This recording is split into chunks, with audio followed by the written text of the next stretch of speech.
எனக்கு அருமையானவர்களே ஆகும்.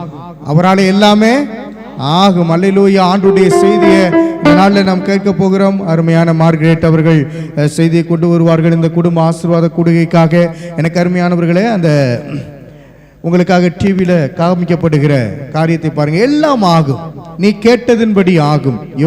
யோவான் 14:14 பிரகாரம் நீ கேட்டதின்படி ஆகும். சங்கீதம் 37:4 பிரகாரம் உன் ஜெபத்தின்படி ஆகும். மார்க் 9:23 பிரகாரம் உன் விசுவாசத்தின்படி ஆகும். மத்தேயு 15:28 பிரகாரம் நீ விரும்புகிறபடி ஆகும். சங்கீதம் 33:9 பிரகாரம் அவர் சொன்னபடி ஆகும். ஆண்டவராகிய தேவனுக்கு ஸ்தோத்திரம் உண்டாகட்டும். கர்த்தரை நம்பியிருக்கிற நாம் அவராலே எல்லாவற்றையும் பெற்றுக்கொள்ள முடியும். எல்லாம் ஆகும், அவராலே ஆகும். அவர் நமக்கு எல்லாவற்றையும் செய்து முடிக்கிற கர்த்தர். அல்லேலூயா. அந்த நாளுடைய செய்திக்காக நாம் அப்படியே தலையை தாழ்த்தி நாம் ஜெபம் பண்ணுவோம். பரலோகத்தின் நல்ல தகப்பனே, நீர் எங்களோடு கூட பேசி மகிழ்வீராக.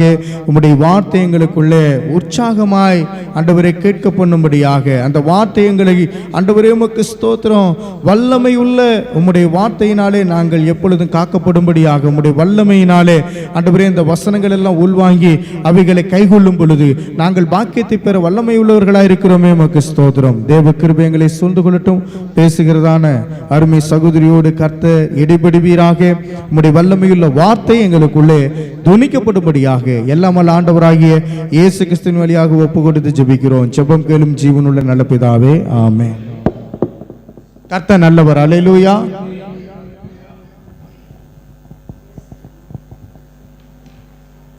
கர்த்தருடைய பரிசுத்த நாமத்துக்கு ஸ்தோத்திரம் உண்டாவதாக. கர்த்தருடைய நாமத்தினாலே கூடிய உங்கள் ஒவ்வொருவருக்கும் கர்த்தர் இன்றைய நாளுடைய காரியங்களின்படியாக எல்லாவற்றையும் வாய்க்க செய்வாராக. குடும்பத்தை செழித்தோங்க செய்வாராக. லூக்கா எழுதின சுவிசேஷம் 1ஆம் அதிகாரம் 37ஆம் வசனத்தை வாசிப்போம். லூக்கா 1ஆம் அதிகாரம் 37ஆம் வசனம். தேவனாலே கூடாத காரியம் ஒன்றுமில்லை என்றான். ஜெபிப்போம். ஸ்தோத்திரம் கர்த்தாவே, எங்களை அதிகமாய் நேசிக்கிற எங்கள் அன்பின் பரலோக பிதாவே, இந்த செய்தி வேலைக்காக நாங்கள் உமக்கு நன்றி செலுத்துகிறோம். இதோ உம்மாலே எல்லாம் ஆகுமே தகப்பனே, அதற்காக உமக்கு நன்றி. உம்மால் கூடாத காரியம் ஒன்றுமே இல்லையே தகப்பனே. எல்லாமே உம்முடைய கரத்தினால் ஆகும். உம்முடைய சித்தத்தின்படி எல்லாவற்றையும் கர்த்தர் நீர் எங்களுக்கு செய்து முடிக்கிற கிருபைகளுக்காக உமக்கு நன்றி தகப்பனே. இந்த செய்தி வேலை முழுவதிலுமாக உம்முடைய வல்லமையான பிரசனம் எங்களோடு கூட கடந்து வரட்டும். இதோ பேசுகிறவர்கள் நீங்கள் அல்ல, உங்களுக்கு ஆவியானவரே பேசுகிறார் என்ற வசனத்தின்படியாக ஆவியானவர் எங்களோடு கூட நீர் பேசும்படிக்காக நாங்கள் ஜெபிக்கிறோம். வெளியிலிருந்து கேட்டுக்கொண்டிருக்கக்கூடிய உங்களுடைய பிள்ளைகளுக்குள்ளாக ஒரு மன மாற்றத்தை இந்த செய்தியின் மூலமாக நீங்கள் கொடுங்க. ஆசீர்வாதத்தை கட்டளையிடுங்க. இயேசுவின் நாமத்தை ஜெபிக்கிறோம் எங்கள் நல்ல பிதாவே, ஆமென். தேவனால் கூடாத காரியம் ஒன்றுமில்லை, எல்லாம் அவராலே ஆகும். இந்த நாளில் மொத்தம் 5 தலைப்புகள் இருக்கிறது. அதில் ஒரு 3 தலைப்புகளின் கீழாக இன்றைய நாளில் நம்ம பார்க்க போகிறோம். நாளைக்கு மீதி உள்ள 2 தலைப்பில் பார்க்க போகிறோம். முதலாவது தலைப்பு கேட்டதின்படி ஆகும். யோவான் 14ஆம் அதிகாரம் 14ஆம் வசனம். என் நாமத்தினாலே நீங்கள் எதை கேட்டாலும் அதை நான் செய்வேன். பாருங்க, கர்த்தருடைய நாமத்தினாலே நாம் எதை கேட்டாலும் கர்த்தராகிய தேவன் என்ன செய்கிறானா நமக்கு செய்கிறவராக இருக்கிறார்.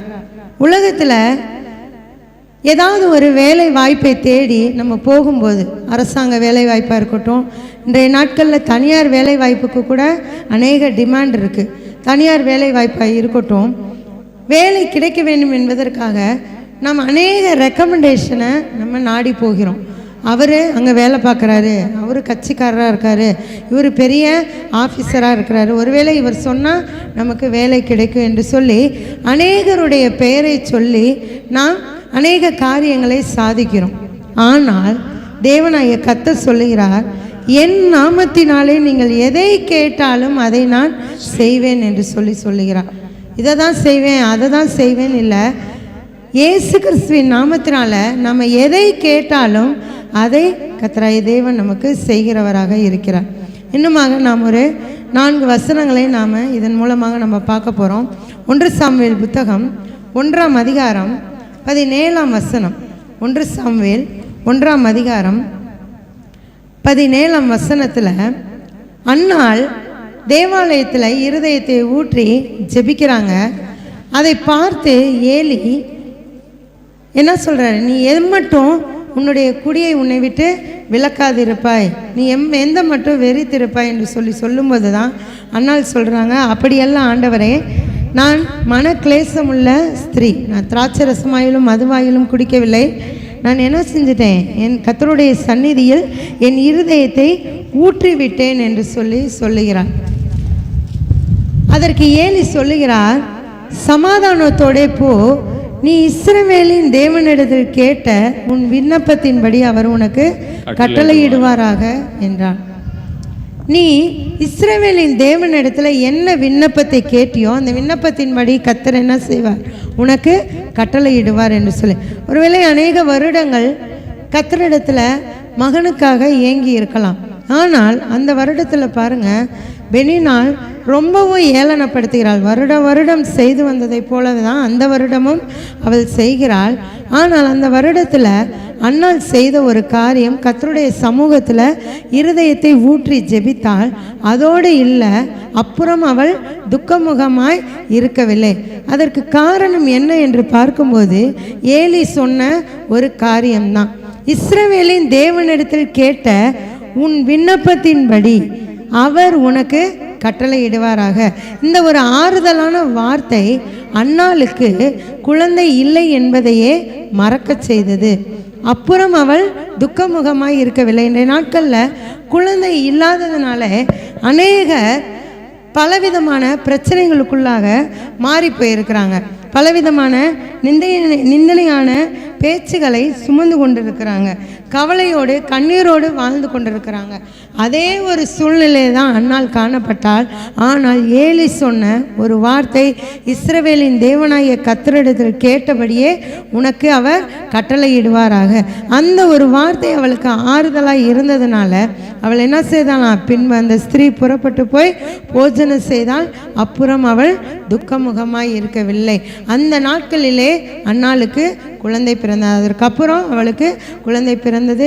கர்த்தராகிய தேவன் ஏலியின் மூலமாக தேவன் சொன்ன வார்த்தையை அங்கே என்ன செய்தார், அன்னாளுக்கு நிறைவேற்றினார் என்று சொல்லி பார்த்தோம். அங்கே அன்னாளுக்கு கேட்டதின்படியாக கர்த்தராகிய தேவன் கொடுத்தார். சங்கீதம் 106:15 நம்ம வாசிப்போம். 106ஆம் சங்கீதம் 15ஆம் வசனம். அப்பொழுது அவர்கள் கேட்டதை அவர்களுக்கு கொடுத்தார், அவர்கள் ஆத்துமாக்களிலோ இளைப்பை அனுப்பினார். பாருங்க, வனாந்தரத்தில் இஸ்ரவேல் ஜனங்கள் வெறும் மன்னாவை தான் சாப்பிட்டு கொண்டிருக்கிறாங்க. அப்பொழுது அவர்கள் என்ன செய்கிறாங்க, நாங்கள் இந்த மன்னாவை தான் சாப்பிட்டு இருக்கோம், நாங்கள் எகிப்தில் இருந்தபோது இறைச்சி பாத்திரங்கள் அண்டையில் நாங்கள் அமர்ந்து சாப்பிட்டு கொண்டு இருந்தோம், இங்கே வனாந்தரத்தில் எங்களுக்கு மன்னாவை தவிர வேறு ஒன்றுமே இல்லை. ஆனால் மன்னாவினுடைய மகத்துவம் அவர்களுக்கு புரியாதிருந்தது. மன்னா என்பது தேவ தூதர்கள் சாப்பிடக்கூடிய ஒரு உணவு. அந்த உணவினாலே கர்த்தராகிய தேவன் இஸ்ரவேல் ஜனங்களை ஆசீர்வதித்தார். ஆனால் தொடர்ந்து அதையே சாப்பிட்டதுனால அந்த ஜனங்களுக்கு அதனுடைய மகத்துவம் புரியலை. அதனால் என்ன செய்கிறாங்க, காடைகளை கேட்கிறாங்க, மாமிசத்தை இறைச்சியை அவர்கள் கேட்கிறாங்க. அதை கர்த்தர் என்ன செய்தார், கொடுத்தார். அதுக்கு முந்தின வசனத்தில் தான் நம்ம பார்க்குறோம், வனாந்தரத்திலே இச்சையுள்ளவர்களாகிய அவாந்தர வெளியிலே தேவனை பரீட்சை பார்த்தார்கள் என்று சொல்லி. அப்பொழுதும் கூட கர்த்தராகிய தேவன் அவருடைய பிள்ளைகளாகிய இஸ்ரவேல் ஜனங்களுக்கு கேட்டதை கொடுத்தார் என்று சொல்லி பார்க்குறோம். இன்றைக்கு நாமும் கர்த்தருடைய பிள்ளைகளாக இருக்கிறோம். அவருடைய நாமத்தின் மேல் விசுவாசம் உள்ளவர்களாய் அவரை ஏற்றுக்கொண்டவர்கள் எத்தனை பேர்களோ அத்தனை பேர்களும் அவருடைய பிள்ளைகளாகும்படி அவர்களுக்கு அதிகாரம் கொடுத்தேன் என்று சொல்லி இருக்கிறார். நாம் எல்லாம் கர்த்தரை ஏற்றுக்கொண்டு இருக்கிறோம். அவருடைய நாமத்தின் மேலே விசுவாசம் உள்ளவர்களாக இருக்கிறோம். அப்போ நாமெல்லாம் யாரு, அவருடைய பிள்ளைகள், தேவனுடைய பிள்ளைகள். நாம் கேட்கிறதை கர்த்தராகிய தேவன் கொடுக்கிறவராக இருக்கிறார். வனாந்திரத்தில் பரீட்சை பார்த்த, இச்சித்த, முறுமுறுத்த அவருடைய பிள்ளைகளுக்கே அவைகளை கொடுப்பார் என்றால், இன்றைய நாட்களில் நாம் அவருடைய கற்பனைகளை கைக்கொள்வோம் என்றால் நாம் வேண்டுவதற்கும் விரும்புவதற்கும் மேலாக அருள் செய்ய வல்லமையுள்ளவர் தான் நாம் ஆராதிக்கிற தேவன். இன்னுமாக ஒரு வசனத்தை நாம் பார்ப்போம். யாத்ராகமத்தின் புத்தகம் 12ஆம் அதிகாரம் 36ஆம் வசனம். யாத்ராகமம் 12ஆம் அதிகாரம் 36ஆம் வசனம். கர்த்தர் ஜனங்களுக்கு எகிப்தியரின் கண்களில் தயவு கிடைக்கும்படி செய்ததினால் கேட்டதை அவர்களுக்கு கொடுத்தார்கள். இவ்விதமாய் அவர்கள் எகிப்தியரை கொள்ளையிட்டார்கள். இங்கே நடந்த சம்பவம் என்ன என்று நம்ம பார்க்கும்போது, முன்னாடி நிறைய இருக்குது, வாசித்தோம் என்றால் நமக்கு நேரம் போதாது. வீட்டில் வாசித்து பாருங்கள். அவர்களை வெள்ளியோடும் பொன்னோடும் புறப்பட பண்ணுவேன் என்று வாக்குத்தத்தம் பண்ணியிருந்தார்.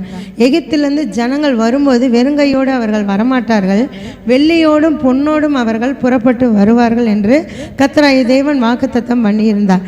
பாருங்க, 10 வாதைகள், அந்த 9 வாதைகளில் போய் என்ன செய்கிறாரு மோசே? போய் கேட்குறாரு, நான் ஆராதனை செய்கிறதுக்கு என் ஜனங்களை விடு, நான் போகணும்னு சொல்லிட்டு கேட்குறப்ப பார்வோனுடைய இருதயம் கடினப்பட்டு அனுப்பவே இல்லை. 9 வாதைகள் வந்தும் அவன் அனுப்பலை. 10ஆவது வாதை வரும்போது தான் தலைப்பிள்ளை சங்காரம், இருந்த ஆடு மாடுகள் எல்லாம் அழிக்கப்பட்டது, இருந்த வயல் நிலங்கள் எல்லாம் அழிக்கப்பட்டது. அந்த 9 வாதைகளில் இன்னும் இருக்கிறது மனிதர்கள் மாத்திரம் இருக்கிறாங்க. ஆனால் அப்பொழுது தான் அந்த பார்வோனுக்கு உணர்வு வந்து என்ன செய்கிறான்? அனுப்பிவிடுறான். அனுப்பிவிடும்போது என்ன செய்கிறான் பாருங்கள்.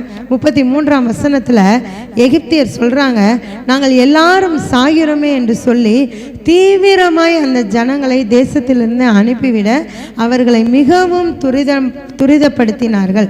35ஆம் வசனத்தில் மோசே சொல்லியிருந்தபடி இஸ்ரவேல் ஜனங்கள் எகிப்தியரிடத்தில் வெள்ளி உடைமைகளையும் பொன்னுடைமைகளையும் வஸ்திரங்களையும் கேட்டார்கள். கேட்டோன்னே என்ன செஞ்சிட்டான்? அவன் கொடுத்துட்டான். ஏன்னா வாதைகள் இருக்குது, வாதைகள்னால அவன் செத்து கொண்டு இருக்கிறான். சரி, அவன் என்னென்ன கேட்குறானோ கொடுத்து என்ன செய்வோம்? நம்ம அனுப்பி விட்டுருவோம் என்று சொல்லி வெள்ளி உடைமைகளையும் பொன்னுடைமைகளையும் இஸ்ரவேல் ஜனங்கள் கேட்குறாங்க எகிப்தியர்கிட்ட. கேட்டோன்னே என்ன செய்கிறாங்க? எல்லாத்தையும் கொடுத்து நீங்கள் இந்த இடத்த விட்டு காலி பண்ணுனா போதும், நாங்கள் என்ன செய்யணும்? பிழைக்கணும் அப்படின்னு சொல்லிட்டு அனுப்பி விடுறாங்க.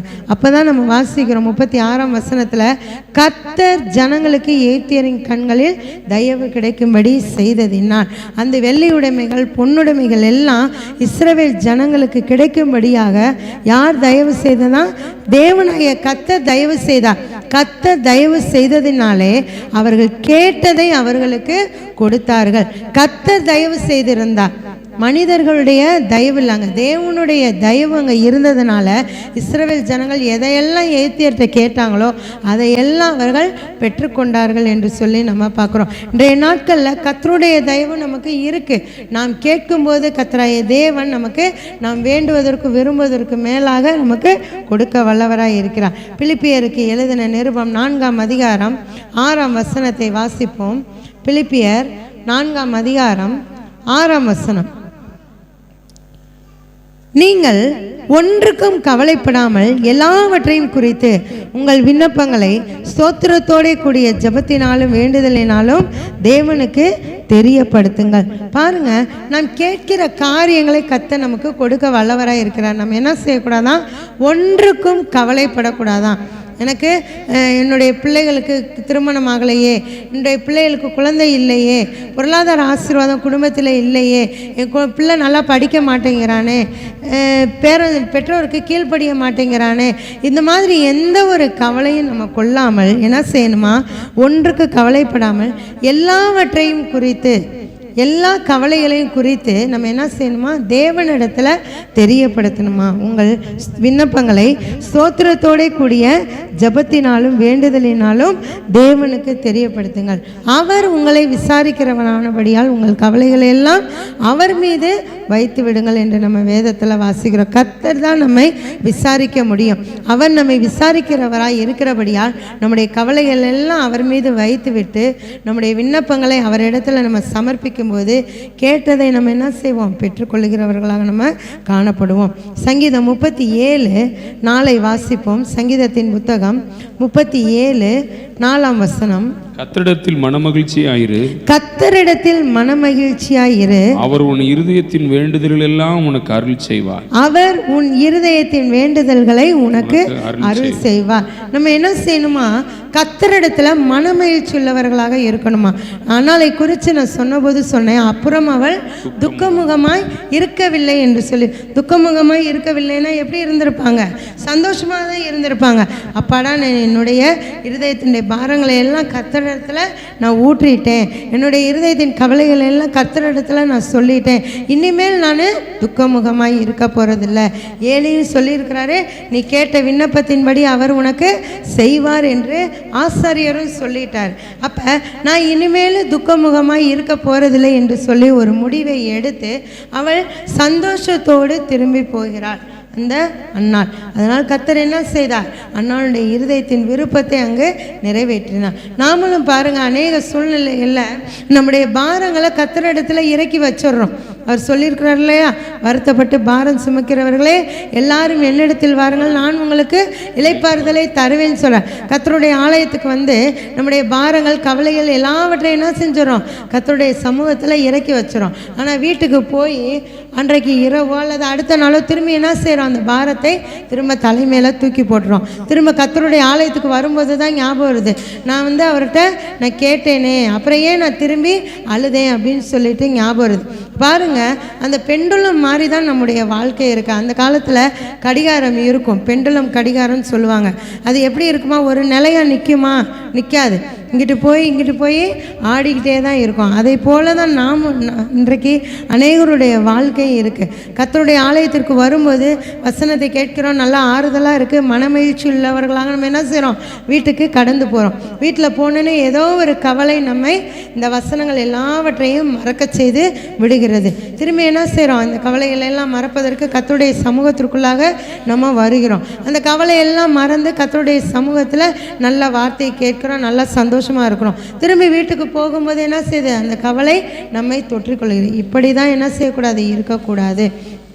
கர்த்தரிடத்தில் மனமகிழ்ச்சியாக இருக்கும்போது கர்த்தராகிய தேவன் என்ன செய்கிறாரா? நம்முடைய இருதயத்தின் வேண்டுதல்களை எல்லாம் நமக்கு அருள் செய்கிறவராக இருக்கிறார். நம் கர்த்தரிடத்தில் நம்முடைய பாரங்கள் எல்லாவற்றையும் இறக்கி வச்சுட்டோம் அப்படின்னா அதுக்கப்புறம் அதை பற்றி என்ன செய்யக்கூடாது? நினைக்கக்கூடாது.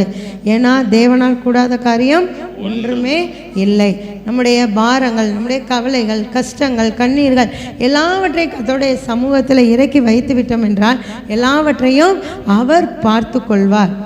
ஆபிரகாம் சொன்னார் இல்லையா, கர்த்தர் பார்த்து கொள்வார். ஈசா கிட்ட சொன்னார், பலி செலுத்துவதற்கான கட்டைகள் இருக்கிறது, எல்லாமே நெருப்பு எல்லாமே இருக்குது, ஆனால் நம்ம எதை பலி செலுத்துவோம்? பலி செலுத்துவதற்கான ஆடு எங்கே என்று சொல்லி கேட்கும்போது கர்த்தர் பார்த்து கொள்வார் என்று சொல்லி ஆபிரகாம் சொன்னார். அதே போல் நம் கர்த்தருடைய சமூகத்தில் எல்லாவற்றையும் ஒப்பு கொடுத்து விட்டோம் என்றால் கர்த்தர் பார்த்து கொள்வார் என்ற ஒரு மனநிலையோடு நம்ம செல்லும்போது கர்த்தர் எல்லாவற்றையும் நாம் கேட்டதின்படி நமக்கு கொடுக்க வல்லவராய் இருக்கிறார். இரண்டாவது ஒரு காரியம் நம்முடைய ஜெபத்தின்படி ஆகும். முதலாவது நம்ம இப்போ பார்த்தது நாம் கேட்டதின்படி நமக்கு ஆகும் என்று நம்ம பார்த்தோம். இரண்டாவதாக நம்முடைய ஜெபத்தின்படி நமக்கு ஆகும். இப்பொழுது நம்ம வாசித்தோம் இல்லையா, 37:4 கர்த்தரிடத்தில் மனமகிழ்ச்சியாயிரு, அவர் உன் இருதயத்தின் வேண்டுதல்களை உனக்கு அருள் செய்வார். நம்முடைய வேண்டுதல்கள் என்னவெல்லாம் இருக்குதோ அந்த வேண்டுதல்கள் எல்லாவற்றின்படியும் கர்த்தர் நமக்கு செய்ய வல்லமையுள்ளவராக இருக்கிறார். அதுதான் இரண்டாவது ஒரு காரியம். நம்முடைய ஜெபத்தின்படி நமக்கு ஆக கர்த்தராகிய தேவன் நமக்கு கட்டளையிடுவார். 1 ராஜாக்களின் புத்தகம் 8ஆம் அதிகாரம் 30ஆம் வசனம். 1 ராஜாக்கள் 8ஆம் அதிகாரம் 30ஆம் வசனத்தை வாசிப்போம். உமது அடியானும் இந்த ஸ்தலத்திலே விண்ணப்பம் செய்ய போகிற உமது ஜனமாகிய இஸ்ரவேலும் பண்ணும் ஜெபத்தை கேட்டருளும். பரலோகமாகிய உம்முடைய வாசஸ்தலத்திலே அதை நீர் கேட்பீராக, உம்முடைய கேட்டு மன்னிப்பீராக என்று சொல்லி நம்ம பார்க்குறோம். பாருங்க, உம்முடைய ஜனமாகிய இஸ்ரவேலும் பண்ணும் ஜெபத்தை கேட்டருளும். பரலோகமாகிய உம்முடைய வாசஸ்தலத்திலே அதை நீர் கேட்பீராக, கேட்டு மன்னிப்பீராக என்று சொல்லி நம்ம இங்கு பார்க்குறோம். பாருங்க, கர்த்தராகிய தேவன் நம்முடைய ஜெபங்களை கேட்க வல்லமையுள்ளவராய் இருக்கிறார். நம்முடைய ஜெபத்தின்படி செய்ய வல்லமையுள்ளவராய் இருக்கிறார்.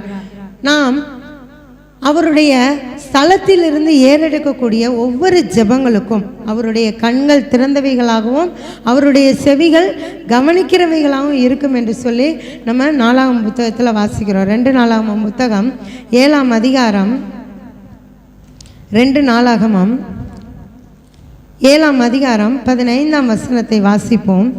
இந்த ஸ்தலத்திலே செய்யப்படும் ஜெபத்திற்கு என் கண்கள் திறந்தவைகளும் என் செவிகள் கவனிக்கிறவைகளுமாய் இருக்கும் என்று சொல்லி நம்ம பார்க்குறோம். கர்த்தருடைய சமூகத்தில் இருந்து நாம் ஏறெடுக்கக்கூடிய ஒவ்வொரு ஜெபங்களுக்கும் கர்த்தருடைய கண்கள் திறந்தவைகளாகவும் அவருடைய செவிகள் கவனிக்கிறவைகளுமாய் இருக்கிறதா. பாருங்க, அநேக வேளைகளில் நம்முடைய பிள்ளைகள் இருக்கிறாங்க, அவர்கள் சொல்லக்கூடிய எல்லா காரியங்களையும் நம்மளால் கேட்க முடியறதில்ல. நம்ம ஏதாவது முக்கியமான விஷயம் பெரியவர்கள் பேசி கொண்டு இருக்கும்போது அந்த பிள்ளைகள் இடையில் வந்து பேசுகிறாங்க அப்படின்னா ஒரு சில காரியங்களை நம்ம கேட்போம், ஒரு சில காரியங்களை என்ன செய்ய மாட்டோம், நம்ம கேட்க மாட்டோம். அப்போ ஆனால் கர்த்தராகிய தேவன் என்ன செய்கிறாராம், நம்முடைய வேண்டுதல்களையும் நம்முடைய ஜெபங்களையும் அவர் என்ன செய்கிறாராம், கவனித்து கேட்கிறவராக இருக்கிறாராம். அவருடைய செவிகள் என்ன செய்தான், கவனித்து கேட்கிறதாக இருக்கிறதா. அவருடைய ஸ்தலத்தில் நம்ம வந்துட்டோம்னாலே, அவருடைய சமூகத்தில் நம்ம வந்து ஜெபிக்கக்கூடிய ஜெபங்களுக்கு அவருடைய கண்கள் திறந்திருக்கிறதா. நம்முடைய விண்ணப்பங்களுக்கு அவருடைய செவிகள் திறந்திருக்கிறது, அவருடைய செவிகள் கவனிக்கிறது என்று சொல்லி நம்ம வேதத்தில் வாசிக்கிறோம். இதே 2 நாளாகமம் புத்தகம் 33ஆம் அதிகாரம் 13ஆம் வசனத்தில் நம்ம வாசிக்கும்போது 2 நாளாகமம் 33ஆம் அதிகாரம் 13ஆம் வசனம், அவரை நோக்கி அவன் விண்ணப்பம் பண்ணி கொண்டிருக்கிற போது அவன் கெஞ்சுதலுக்கு இறங்கி அவன் ஜெபத்தை கேட்டு அவனை திரும்ப எருசலேமில் உள்ள தன்னுடைய ராஜ்யத்திற்கு வர பண்ணினார். கர்த்தரே தேவன் என்று அப்பொழுது மனாசே அறிந்தான் என்று சொல்லி நம்ம பார்க்குறோம். இங்கே மனாசே ஜெபம் பண்ணுகிறார். மனாசே எப்படி ஜெபம் பண்ணுகிறார் பாருங்க. 12ஆம் வசனத்தில், இப்படி அவன் நெருக்கப்படுகையில் தன் தேவனாகிய கர்த்தரை நோக்கி கெஞ்சி தன் பிதாக்களின் தேவனுக்கு முன்பாக மிகவும் தன்னை தாழ்த்தினான். அவரை நோக்கி அவன் விண்ணப்பம் பண்ணி கொண்டிருக்கிற போது, மனாசே கர்த்தரை நோக்கி விண்ணப்பம் பண்ணி கொண்டிருக்கிற போது, இன்றைக்கு நாம் நினைக்கிறோம் என்னுடைய ஜெபத்தை கர்த்தர் கேட்கல, என்னுடைய விண்ணப்பத்தை கர்த்தர் அங்கீகரிக்கலை என்று சொல்லி நம்ம நினைக்கிறோம். கர்த்தரை நோக்கி நம்ம ஊக்கமாக ஜெபிக்கும் போது கர்த்தர் என்ன செய்கிறாராம், நம்முடைய கெஞ்சுதலுக்கு இறங்குகிற தேவனாக இருக்கிறார், நம்முடைய ஜெபத்தை கேட்கிற தேவனாக இருக்கிறார். மனாசே ஜெபம் பண்ணி கொண்டிருந்த போது கர்த்தராகிய தேவன் அப்படியாக மனாசேயுடைய கெஞ்சுதலுக்கு இறங்கினார், மனாசேயுடைய ஜெபத்தை கேட்டார். அதோடு மாத்திரமல்ல, அவன் ஜெபித்ததை போல அவனை திரும்பவும் என்ன செஞ்சாராம், எருசலேமில் உள்ள தன்னுடைய ராஜ்யத்திற்கு வர பண்ணினார். அதனால் மனாசே என்ன பண்ணாராம், கர்த்தரே தேவன் என்று சொல்லி அப்பொழுது மனாசே அறிந்தான் என்று சொல்லி நம்ம பார்க்குறோம். ஒருபோதும் நம்முடைய ஜெபத்தை தள்ளுகிற தேவன் நம்முடைய தேவன் அல்ல, நம்முடைய ஜெபத்தை தள்ளாமல் கேட்கிற தேவன் தான் நம்முடைய தேவன். அல்லேலூயா. கர்த்தர் நம்முடைய ஜெபத்தை கேட்கிறவராக இருக்கிறார். நம்முடைய ஜெபத்தின்படி அவர் நமக்கு அருள் செய்கிற தேவனாக இருக்கிறார். அதை தான் நம்ம சங்கீதம் 37:4 பார்த்தோம். கர்த்தரிடத்தில் மனமகிழ்ச்சியாயிரு, அவர் உன் இருதயத்தின் வேண்டுதல்களை எல்லாம் உனக்கு அருள் செய்வார் என்று சொல்லி, கர்த்தர்கிட்ட நம்முடைய வேண்டுதலை ஒப்பு கொடுத்த பிறகு நம்ம துக்கமுகமாய் இருக்கக்கூடாது. மனமகிழ்ச்சியாய் கர்த்தருடைய சமூகத்தில் நம்ம வரும்போது கர்த்தர் என்ன செய்வாராம், பாரு, எவ்வளோ கடன் பிரச்சனை இருந்தாலும், எவ்வளோ வியாதி இருந்தாலும், முடியாமல் இருந்தாலும், என் பிள்ளை என்னுடைய ஆலயத்துக்கு வரும்போது எவ்வளவு மகிழ்ச்சியாக இருக்குது, அப்போ அந்த பிள்ளையுடைய வேண்டுதலை நான் நிறைவேற்றணும் என்று சொல்லி அவர் என்ன செய்வாராம், நம்முடைய வேண்டுதலை நிறைவேற்றுகிற தேவனாக இருக்கிறார். சங்கீதம் 66:20 வாசிப்போம். 66ஆம் சங்கீதம் 20ஆம் வசனம், என் ஜெபத்தை தள்ளாமலும் தமது கிருபையை என்னை விட்டு விலக்காமலும் இருந்த தேவனுக்கு ஸ்தோத்திரம் உண்டாவதாக. பாருங்க, இந்த ஒரு வசனத்தை மட்டும் நம்ம வாசிக்கிறோம். இதில் முன்னாடி 17ஆம் வசனத்துலேருந்து நம்ம வாசிக்கும் போது தான் ஏன் கர்த்தர் அந்த ஜெபத்தை கேட்டார் என்று சொல்லி நம்ம தெரிந்து கொள்ள முடியும். 17 வாசிப்போம். அவரை நோக்கி என் வாயினால் கூப்பிட்டேன், என் நாவினால் அவர் புகழப்பட்டார், என் இருதயத்தில் அக்கிரம சிந்தை கொண்டிருந்தேன், ஆனால் ஆண்டவர் எனக்கு செவி கொடார். இன்றைக்கு அநேகர் கர்த்தருடைய சமூகத்தில் ஜெபம் பண்ணுறாங்க. நான் பயபக்தி உள்ளவளாக இருக்கிறேன் என்று சொல்லி காட்டிக்கொள்ளுகிறாங்க. யாரை போல? பரிசேயரை போல, சதுசேயரை போல காட்டிக்கொள்ளுகிறாங்க. ஆனால் கர்த்தர் யாரை நீதிமானாக மாற்றினார்? ஆயக்காரனை தான், தன்னை தாழ்த்தின ஆயக்காரனை தான் நீதிமானாக மாற்றினார் என்று சொல்லி நம்ம வேதத்தில் வாசிக்கிறோம்.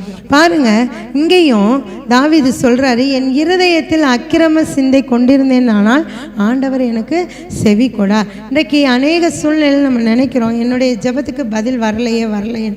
ஆனால் தவறு யார் இடத்துல தான் இருக்கும்? நம்ம இடத்துல தான் இருக்கும். ஒருவேளை நம்ம பாவம் செய்திருப்போம் என்றால் அந்த ஜெபத்தை கர்த்தர் என்ன செய்ய மாட்டார்? கேட்க மாட்டார். அதைத்தான் இங்கே தாவீது சொல்றாரு, என் இருதயத்தில் அக்கிரம சிந்தை கொண்டிருந்தேன், ஆனால் ஆண்டவர் எனக்கு செவி கொடார். நம்முடைய இருதயத்தில் அக்கிரம சிந்தை, பாவமான காரியங்கள் நம்முடைய இருதயத்தில் இருந்ததென்றால் கர்த்தர் நம்முடைய ஜெபத்திற்கு பதில் தர மாட்டார். மெய்யாய் தேவன் எனக்கு செவி கொடுத்தார், என் ஜெபத்தின் சத்தத்தை கேட்டார். பாருங்க, தாவீது எவ்வளவு உறுதியாக சொல்றார். அவரும் பாவம் செய்தவர் தான். ஆனாலும் 51ஆம் சங்கீதத்தை நம்ம வாசிக்கும் போது அந்த பாவத்திற்கு மன்னிப்பை கர்த்தரிடத்தில் பெற்றுக்கொள்கிறார். அதனால் தான் கர்த்தராகிய தேவன் என்னுடைய இருதயத்திற்கு ஏற்ற மனுஷன் என்று சொல்லும்படியான ஒரு மிகப்பெரிய பட்டத்தை அந்த தாவீது வாங்குகிறார். அதனால தான் உறுதியாகவும் தாவீதால சொல்ல முடியுது, மெய்யாய் தேவன் எனக்கு செவி கொடுத்தார், என் ஜெபத்தின் சத்தத்தை கேட்டார், என் ஜெபத்தை தள்ளாமலும் தமது கிருபை என்னை விட்டு விலக்காமலும் இருந்த தேவனுக்கு ஸ்தோத்திரம் உண்டாவதாக என்று சொல்லுகிறார். அவர் உறுதியாக சொல்றார். பாருங்க, என்னுடைய பாவத்தை கர்த்தராகிய தேவன் மன்னிச்சிட்டாரு, என்னுடைய ஜெபத்தை அவர் கேட்டார், என்னுடைய ஜெபத்தை தள்ளாமலும் தமது கிருபை என்னை விட்டு விலக்காமலும் இருந்த தேவனுக்கு ஸ்தோத்திரம் உண்டாவதாக என்று சொல்லி தேவனுக்கு ஸ்தோத்திரத்தை செலுத்துகிறார். இன்றைக்கு எவ்வளவு உறுதியோடு நம்ம சொல்ல முடியும்? என்னுடைய பாவத்தை கர்த்தர் மன்னித்து விட்டார், என்னுடைய அக்கிரமத்தை கர்த்தர் மன்னித்து விட்டார், என்னுடைய இருதயத்தில் எந்த ஒரு பாவமான சிந்தனை இல்லை, அதனால் 100% கர்த்தர் என் ஜெபத்தை கேட்பார் என்று நாம் சொல்லுகிற ஒரு கூட்டமாக நாம் காணப்பட வேண்டும். அல்லேலூயா, அல்லேலூயா. கர்த்தர் இங்கே இன்றைக்கு நம்முடைய ஜெபத்தின்படி நமக்கு செய்ய வல்லமையுள்ள தேவனாக இருக்கிறார். 102ஆம் சங்கீதம் 16ஆம் வசனத்தை நம்ம வாசிப்போம். 102ஆம் சங்கீதம் 16ஆம் வசனம். திக்கற்றவர்களுடைய ஜெபத்தை அலட்சியம் பண்ணாமல் அவர்கள் விண்ணப்பத்தை அங்கீகரிப்பார். திக்கற்றவர்களுடைய ஜெபத்தை அலட்சியம் பண்ணாமல் அவர்கள் விண்ணப்பத்தை அங்கீகரிக்கிற தேவன் நம்முடைய தேவன். இந்த நாட்களில் நம்ம நினைக்கிறோம், அதான் நான் திக்கற்ற நிலைமையில் இருக்கிறேன், எனக்கு யாருமே உதவி செய்யலை, கர்த்தரும் என்னுடைய ஜெபத்தை கேட்கலையே, நான் இதே நிலைமையிலே இருக்கிறேனே என்று சொல்லி நம்ம நினைக்கலாம். ஆனால் கர்த்தர் சொல்லுகிறார், திக்கற்றவர்களுடைய ஜெபத்தை அலட்சியம் பண்ணாமல் அவர்கள் விண்ணப்பத்தை அவர் என்ன செய்வாராம்? அங்கீகரிப்பார் என்று சொல்லி நம்ம வாசிக்கிறோம். அப்போ பாருங்க, நம்முடைய விண்ணப்பத்தை அங்கீகரிக்கிற தேவன் நம்முடைய தேவன். அதனால் ஒருபோதும் சோர்ந்து போகாமல் நம்ம இடைவிடாமல் நம்ம ஜெபம் பண்ணும்போது கர்த்தராகிய தேவன் நம்முடைய ஜெபத்துக்கு பதில் அளிக்கிறவராக இருக்கிறார். நம்முடைய ஜெபத்துக்கு பதில் கர்த்தர் கொடுத்து கொண்டிருக்கிறதுனால தான் இன்றைக்கு நீங்களும் நானும் உயிரோடு இருந்து கொண்டு இருக்கிறோம். அல்லேலூயா, அல்லேலூயா. எத்தனையோ பேர் மரித்து போயிருக்கிறார்கள். கர்த்தரை அறியாதவர்கள் அநேக பாவத்திலே மரித்து போயிருக்கிறார்கள். கர்த்தரை அறிந்து மரித்த பரிசுத்தவான்கள் பரதீசிலே இளைப்பாரி கொண்டிருக்கிறார்கள். நீங்களும் நானும் இன்றைய நாளில் ஜீவனுள்ளவர்களாக இருந்து கர்த்தருடைய சமூகத்தில் இருக்கிறோம் என்றால் நம்முடைய ஜெபத்தை கர்த்தர் கேட்டுக்கொண்டிருக்கிறார். அதனால தான் நம்ம அமர்ந்திருக்கிறோம். அல்லேலூயா. நம்முடைய ஜெபத்தின்படி நமக்கு ஆகும். கர்த்தரிடத்தில் மனமகிழ்ச்சியாக இருப்போம்.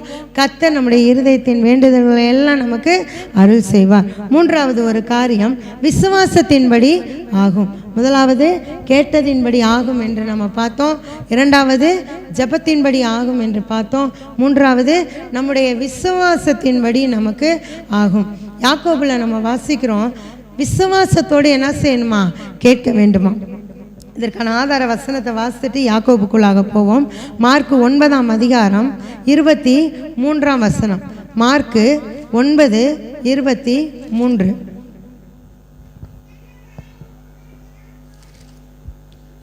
இயேசு அவனை நோக்கி, நீ விசுவாசிக்க கூடுமானால் ஆகும், விசுவாசிக்கிறவனுக்கு எல்லாம் கூடும் என்றார்.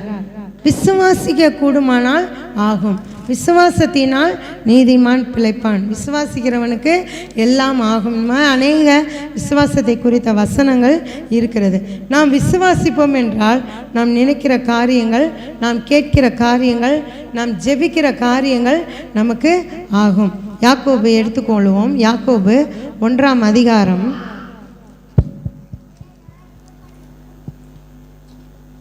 5-6 வசனம். உங்களில் ஒருவன் ஞானத்தில் குறைவுள்ளவனாய் இருந்தால் யாவருக்கும் சம்பூரணமாய் கொடுக்கிறவரும் ஒருவரையும் கடிந்து கொள்ளாதவருமாகிய தேவனிடத்தில் கேட்க கடவன், அப்பொழுது அவனுக்கு கொடுக்கப்படும். ஆனாலும் அவன் எவ்வளவாயிலும் சந்தேகப்படாமல் விசுவாசத்தோடே கேட்க கடவன். சந்தேகப்படுகிறவன் காற்றினால் அடிபட்டு அலைகிற கடலின் அலைக்கு ஒப்பாய் இருக்கிறான். அப்படிப்பட்ட மனுஷன் தன் கர்த்தரிடத்தில் எதை ஆகிலும் பெறலாம் என்று நினையாதிருப்பானாக என்று சொல்லி நம்ம வாசிக்கிறோம். பாருங்க, எவ்வளவாயிலும் சந்தேகப்படாமல் விசுவாசத்தோடே கேட்க கடவன். நாம் ஜெபிக்கும் போது சந்தேகம் நமக்கு வரவே கூடாது. நாம் ஜெபிக்கிற காரியங்கள் எனக்கு கிடைச்சிருச்சு என்று ஒரு உறுதியான விசுவாசம் நமக்கு காணப்பட வேண்டும். சந்தேகப்படாமல் கேட்கும்போது கர்த்தராகிய தேவன் நமக்கு அந்த காரியங்களை நமக்கு வாய்க்க செய்கிறவராய் இருக்கிறார். ஜெபிக்கும் போதும் சந்தேகம் வரக்கூடாது, ஜெபிக்கிறதுக்கு முன்னாடியும் சந்தேகம் வரக்கூடாது. கர்த்தரிடத்தில் ஒப்பு கொடுத்ததுக்கு அப்புறம், ஜெபிச்சதுக்கு அப்புறமும் அதை குறித்து நமக்கு சந்தேகம் வரக்கூடாது. நான் கர்த்தரிடத்தில் இதை கேட்க போகிறேன், எனக்கு கிடைக்குமோ கிடைக்காதோன்ற சந்தேகம் வரக்கூடாது. ஜெபிக்கும் போதும் கூட அந்த சந்தேக எண்ணத்தோடு நம்ம என்ன செய்யக்கூடாது, ஜெபிச்சு வைப்போம் அப்படின்னு நம்ம ஜெபிக்கக்கூடாது. ஜெபிச்சு முடிச்சிட்டோம், இதை கர்த்தர் எனக்கு தருவாரோ தரமாட்டாரோ என்ற ஒரு எண்ணம் நமக்கு வரக்கூடாது. எப்பொழுதும் நம்ம கர்த்தரிடத்தில் முழுமையான விசுவாசம் உள்ளவர்களாக காணப்பட வேண்டும். யாரை போல? ஆபிரகாமை போல, யோபுவை போல, பவுலை போல, இப்படியாக இன்னும் அநேக பரிசுத்தவான்கள் வேதத்தில் இருக்கிறாங்க. விசுவாசத்திற்கு மாதிரிகளாக நான் அநேகர் இருக்கிறாங்க. எபிரேயருக்கு எழுதின நிருபத்தில் 11ஆம் அதிகாரத்தில் அநேகரை நம்ம வாசிக்க முடியும். விசுவாச வீரர்களுடைய பட்டியல் என்று சொல்லி அநேகரை நம்ம பார்க்க முடியும். அப்படிப்பட்ட ஒரு விசுவாசம் நமக்குள்ளாக இன்றைய நாளிலே நமக்கு வேண்டும். மத்தேயு 8ஆம் அதிகாரம் 5ஆம் வசனத்தை வாசிப்போம். மத்தேயு 8ஆம் அதிகாரம் 5 முதல் 7 வரைக்கும் வாசிப்போம். மத்தேயு 8:5 முதல் 7. இயேசு கப்பர்நகூமில் பிரவேசித்த போது 100க்கு அதிபதி ஒருவன் அவரிடத்தில் வந்து, ஆண்டவரே, என் வேலைக்காரன் வீட்டிலே திமிர்வாதமாய் கிடந்து கொடிய வேதனைப்படுகிறான் என்று அவரை வேண்டிக் கொண்டான். அதற்கு இயேசு, நான் வந்து அவனை சொஸ்தமாக்குவேன் என்றார். இங்கே இயேசு கப்பர்நகூமுக்கு போகிறாரு. அங்கே ஒரு 100க்கு அதிபதி ஒருத்தன் இயேசுவின் இடத்துல வர்றான். வந்து என்ன சொல்கிறான், என்னுடைய வேலைக்காரன் ஒருத்தன் திமிர்வாதமாய் கொடிய வேதனைப்பட்டு கொண்டிருக்கிறான் என்று சொல்லி இயேசுக்கிட்ட வேண்டிக் கொள்ளுகிறான். வேண்டிக் கொள்ளும்போது இயேசு சொல்லுகிறார், நான் வந்து அவனை சொஸ்தமாக்குவேன் என்று சொல்ல. இயேசு சொஸ்தமாக்க வல்லமையுள்ள தேவன். அவர் என்ன சொல்கிறாரு, நான் வந்து சொஸ்தமாக்குறேன் அப்படின்னு சொல்கிறாரு. அதுக்கப்புறம் என்ன மற்ற காரியங்கள் எல்லாம் இருக்குது. அதாவது அந்த 100க்கு அதிபதி சொல்லக்கூடிய காரியங்கள், அவனுடைய அதிகாரத்தை குறித்து எல்லாம் அங்கு சொல்லுகிறார். சொன்னதுக்கப்புறம் பாருங்கள் 13ஆம் வசனத்தில், பின்பு இயேசு 100க்கு அதிபதியை நோக்கி, நீ போகலாம், நீ விசுவாசித்தபடியே உனக்கு ஆக கடவது என்றார். அந்த நாளிகையிலே அவன் வேலைக்காரன் சொஸ்தமானான். இங்கே பாருங்க, 100க்கு அதிபதி விசுவாசிக்கிறான்.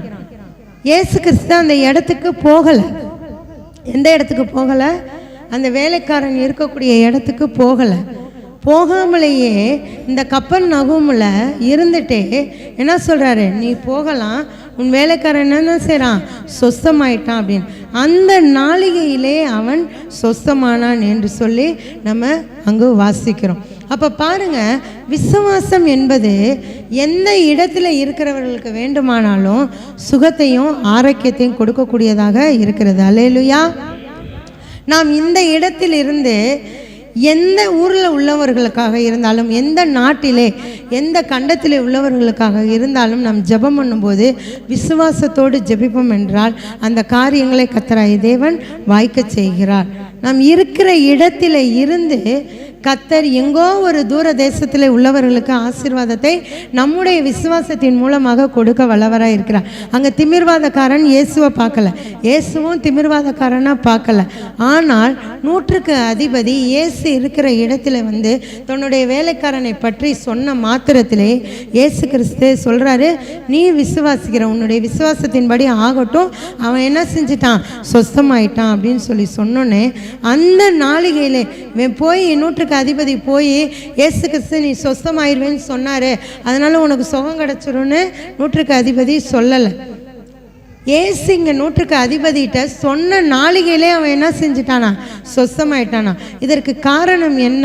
100க்கு அதிபதி இயேசுவின் மேலே வைத்திருந்த விசுவாசம்தான். இன்றைக்கு நாமளும் இயேசுவின் மேலே விசுவாசம் வைப்போம் என்றால் கண் காணாத அற்புதங்களையும் கர்த்தராகிய தேவன் நம்முடைய வாழ்க்கையிலே செய்ய வல்லமையுள்ளவராய் இருக்கிறார். ஆமென்.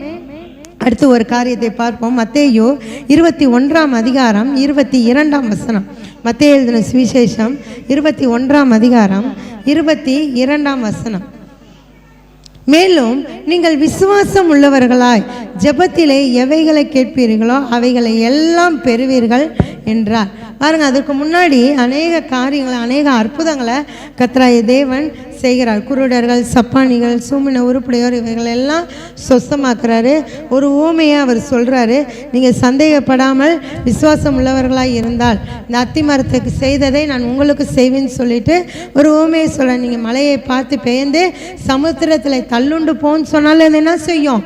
போகும். ஒரு கடுகளவு விசுவாசம் உங்களுக்குள்ளாக இருந்தால் இந்த மலையை பார்த்து நீ பெயர்ந்து கடலுக்குள்ளே போன்னு சொன்னாலும் என்ன செய்யும்? போகும்னு சொல்லிட்டு சொல்கிறார். சொல்லிட்டு தான் சொல்கிறாரு, நீங்கள் விசுவாசம் உள்ளவர்களாய் ஜெபத்திலே எவைகளை கேட்பீர்களோ அவைகளை எல்லாம் பெறுவீர்கள் என்று சொல்லுகிறார். விசுவாசம் உள்ளவர்களாய் நம் ஜெபத்திலே எவைகளை எல்லாம் கேட்கிறோமோ, 1 2 இல்லை, என்ன காரியங்கள் கேட்கிறோமோ அவைகளை எல்லாம் உங்களுக்கு தருவேன் என்று சொல்லுகிறார்.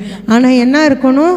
விசுவாசம் இருக்க வேண்டும். ஜெபத்திலே விசுவாசம் இருக்க வேண்டும். விசுவாசம் இருந்தால் மட்டும்தான் அந்த காரியங்கள் நமக்கு ஆகும். அநேக விசுவாசத்தோடு ஜெபித்த அற்புதங்களை பெற்றுக்கொண்டு இருக்கிறோம். இன்னும் தொடர்ந்து விசுவாசத்தோடு நம்ம கர்த்தரிடத்தில் ஜெபிப்போம். நான் எதிர்பார்க்கிற காரியங்கள் எல்லாவற்றையும் கர்த்தரிடத்திலிருந்து பெற்றுக்கொள்வோம். யாத்ராகமம் 4ஆம் அதிகாரம் 31ஆம் வசனத்தை வாசிப்போம். யாத்ராகமத்தின் புத்தகம் 4ஆம் அதிகாரம் 31ஆம் வசனம்.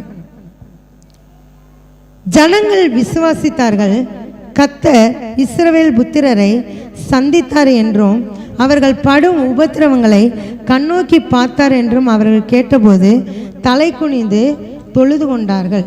இங்க பாருங்க, இஸ்ரவேல் ஜனங்கள் என்ன செஞ்சாங்களாம்? கர்த்தரை விசுவாசித்தார்கள். கர்த்தரை அவர்கள் பார்க்கல, கர்த்தரை என்ன செஞ்சாங்க? மோசே சொன்னிய வார்த்தைகளின் மூலமாக கர்த்தரை அவர்கள் விசுவாசித்தார்கள்.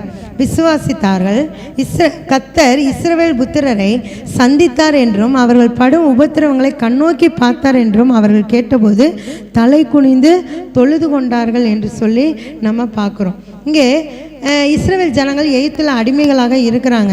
கர்த்தராகிய தேவன் மோசேயை தெரிந்து கொண்டு அவர்களை கூட்டி வரும்படியான ஒரு காரியத்தை செய்கிறாரு. அப்போ அந்த அடிமைத்தனத்தை கர்த்தராகிய தேவன் கண்ணோக்கி பார்க்கிறார். என்னுடைய இஸ்ரவேல் ஜனங்கள், என்னுடைய ஜனங்கள் எகிப்தில் படுகிற அந்த பிரயாசங்களை, அந்த படுகிற பாடுகளை, நான் அடிமைத்தனத்தை நான் என்ன செஞ்சேன்? ஆலோட்டிகள் நிமித்தமாக நான் கேட்டேன். அவர்களை என்ன செய்யணும்? விடுவித்து கூட்டி வரணும் என்று சொல்லி கர்த்தர் இஸ்ரவேல் ஜனங்கள் மேலே இரக்கம் வைத்திருக்கிறார். அதை மோசேட்டு சொல்லி மோசேயின் மூலமாக ஜனங்களை கூட்டி வருகிறார். அந்த ஜனங்களை அறிந்த ஒரு காரியத்தை மோசேயின் மூலமாக ஜனங்களை கேள்விப்படுறாங்க. கர்த்தர் அறிந்த காரியத்தை ஜனங்கள் கேள்விப்படுறாங்க. கேள்விப்பட்ட போது ஜனங்கள் என்ன செய்கிறாங்களாம்? கர்த்தர் மேலே விசுவாசம் வைத்து கர்த்தரை தொழுது கொண்டார்கள், தலை குனிந்து தொழுது கொண்டார்கள் என்று சொல்லி நம்ம வாசிக்கிறோம். அந்த இடத்துல அவர்கள் கர்த்தரை விசுவாசிக்கல, கர்த்தரை பார்க்கல. ஆனால் பார்க்காமலே கர்த்தரை என்ன செய்கிறாங்க? விசுவாசிக்கிறாங்க. கண்டு விசுவாசிக்கிறவனை விட காணாமல் விசுவாசிக்கிறவன் பாக்கியவான். அப்போ பாருங்க, இஸ்ரவேல் ஜனங்கள் கர்த்தரை காணாமல் இருந்த போதும் மோசேயின் மூலமாக கர்த்தருடைய வார்த்தைகளை விசுவாசித்தாங்க. அதனால் அவர்கள் என்ன செய்ய முடிந்தது? அடிமைத்தனத்திலிருந்து வெளியில் வர முடிந்தது. இன்றைக்கு நாமளும் கர்த்தர் மேலே விசுவாசம் உள்ளவர்களாக இருக்கும்போது நம்மை கட்டி வைத்திருக்கக்கூடிய எல்லா அடிமைத்தனத்தின் ஆவிகளும் நம்மை விட்டு எடுபட்டு போகும். நம் விடுதலை உள்ளவர்களாக கர்த்தரை ஆராதிக்க முடியும். அப்படியாக இஸ்ரவேல் ஜனங்கள் என்ன செஞ்சாங்க? வனாந்தரத்தில் கர்த்தரை தொழுது கொண்டாங்க. கர்த்தரும் அற்புத விதமாக ஜனங்களை வழி நடத்தி கூட்டி வந்தார். அடிமைத்தனத்திலிருந்து விடுதலையாக்கி கூட்டி வந்தார். அநேக அற்புதங்களை செய்து ஜனங்களை கூட்டி வந்தார் என்று சொல்லி நம்ம இந்த யாத்ரா புத்தகத்தில் நம்ம வாசிக்க முடியும். மத்தேயு 8ஆம் அதிகாரம் 13ஆம் வசனத்தை நம்ம வாசிப்போம். மத்தேயு 8ஆம் அதிகாரம் 13ஆம் வசனத்தில், பின்பு இயேசு 100க்கு அதிபதியை நோக்கி, நீ போகலாம், உன் விசுவாசத்தின்படி உனக்கு ஆக கடவுது என்றார். அந்த நாளிகையிலே அந்த வேலைக்காரன் சொஸ்தமானான் என்று சொல்லி நம்ம பார்த்தோம். ரோமர் 4ஆம் அதிகாரம் 13ஆம் வசனம். ரோமருக்கு எழுதின நிருபம் 4ஆம் அதிகாரம் 13ஆம் வசனம். ரோமர் 4:13. அன்றியும் உலகத்தை சுதந்தரிப்பான் என்கிற வாக்குத்தத்தம் ஆபிரகாமுக்காவது அவன் சந்ததிக்காவது நியாயப்பிரமாணத்தினால் கிடையாமல் விசுவாசத்தினால் வருகிற நீதியினால் கிடைத்தது. பாருங்க, ஆபிரகாமை விசுவாசத்தின் தந்தை என்று சொல்லி தான் நம்ம சொல்லுகிறோம். எவ்வளவோ பாடுகள் போராட்டங்களுக்கு மத்தியிலையும் ஆபிரகாம் என்ன செய்தார்? தேவனை விசுவாசித்தார். 25 வருடங்களுக்கு முன்பதாக கொடுத்த வாக்கு தத்தத்தை கர்த்தராகிய தேவன் ஆபிரகாமுடைய 100வது வயதில் தான் நிறைவேற்றினார். அம்மட்டும் ஆபிரகாம் பொறுமையோடு காத்திருந்தார். காரணம், கர்த்தர் மேல் வைத்திருந்த விசுவாசம். வாக்கு தத்தம் பண்ணினவர் உண்மையுள்ளவர் என்று விசுவாசித்தார். உண்மையுள்ளவர் என்று அவர் நம்பினார். அதுதான் அவர் விசுவாசத்தின் தகப்பன் என்று இன்றைக்கும் நம்ம சொல்லக்கூடிய வகையில் அவரை உயர்த்தி வைத்ததாக இருந்தது. உலகத்தை சுதந்தரிப்பாய் என்று சொல்லி வாக்குத்தத்தம் கர்த்தராகிய தேவன் கொடுத்திருந்தார். அதான் நம்ம இங்கே ரோமர் 4ல் வாசிக்கிறோம்.